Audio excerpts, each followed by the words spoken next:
Hi guys, I'm just going to do a quick update for my vlog. I apologize that I haven't updated for I guess about 7 months now.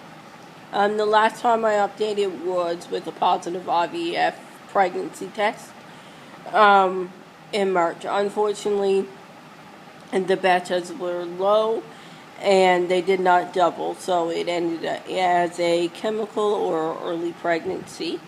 As soon as the bleeding had finished, we went ahead and did a diagnostic laparoscopy, where we found endometriosis on my ovaries and on my bladder. So they took that out. Since then, my cycles have been fairly normal. I've been ovulating on my own, and my cycle lengths have been somewhere between like 28 days and 36 days, which is quite normal compared to what they usually would be if I wasn't taking Clomid or interjectable. Generally, I wouldn't ovulate on my own, so obviously then I wouldn't have a period, and my cycles would be extremely long. So basically, we have been on a break since March. The laparoscopy happened in April. In May, I went back to Canada, Newfoundland, where I visited my family and my friends for 10 weeks. And then we came back to Sudan, and basically we've been work. And I'm also working on 2 master's degrees. So things have been quite hectic and busy. We have been trying to make a decision on where we are going to go next, and what our next possible treatment plans have been decided, and all that kind of stuff. So we've decided that we are going to do an IVF vacation to Prague in the Czech Republic. Basically, their clinic offers quite a bit more advanced technology than we have offered here. Don't get me wrong, though, my clinic here is absolutely amazing, and my doctor is wonderful. But we wanted to have the options of using donor eggs or sperm or embryos if needed. So our plan is to cycle in January, right after Christmas. If I continue to ovulate on my own, and my cycle should start somewhere between January 8th and the 12th.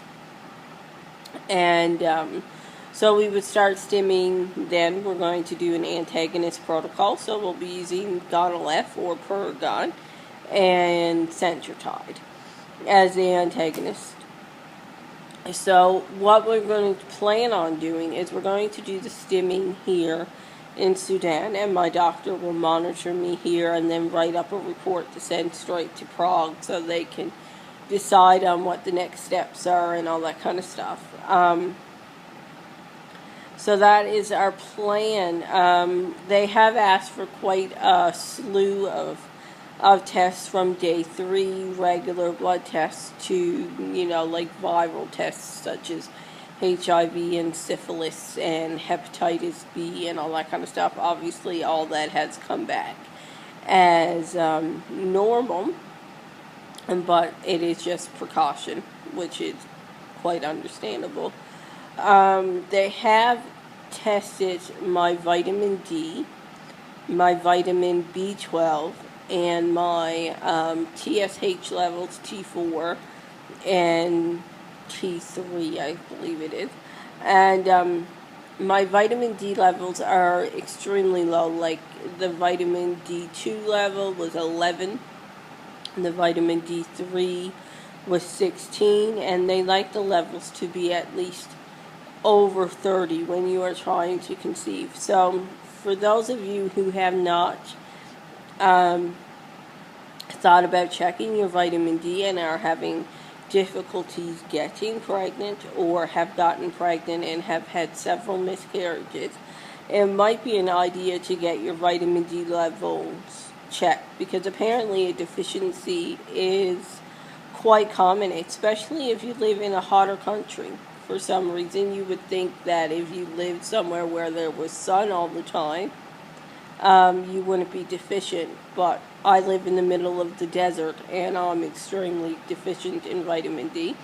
Apparently, it is linked with fertility problems as well as miscarriages. So it is a good thing to check out and to make sure that it is regulated while trying to conceive.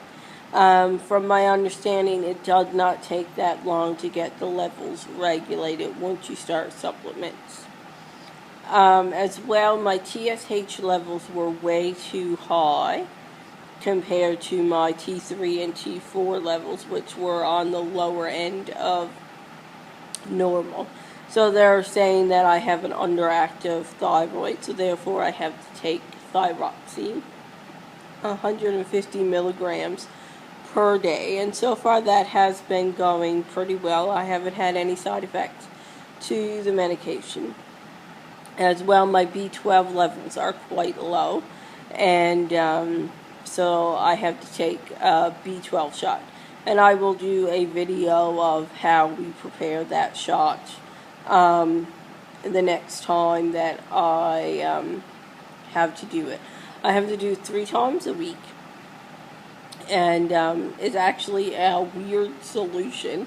It's of red color, so it's, like with all the injections that I have done, nothing has been any color other than clear, so a red injection is quite amusing. So I will show you that. So far, again, there is no side effects to the vitamin B12 at all. So basically, that's it. We're getting ready to go to Prague.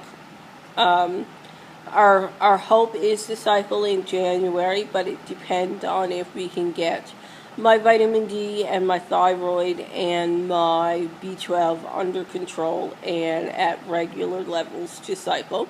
Because I really don't want to go through a cycle again and have a bust. I understand completely that it's not something that is 100% going to get me pregnant and keep me pregnant. But however, I would like to make sure that I've done everything I possibly can to ensure that I'm helping to get pregnant and to sustain a pregnancy. So basically, I will update you again over the next couple of weeks. It's not that long till January. I have to get my thyroid, my B12, and my vitamin D levels checked again on the 25th of November. So I will let you know what those results are. Alright, thank you for watching and have a wonderful day.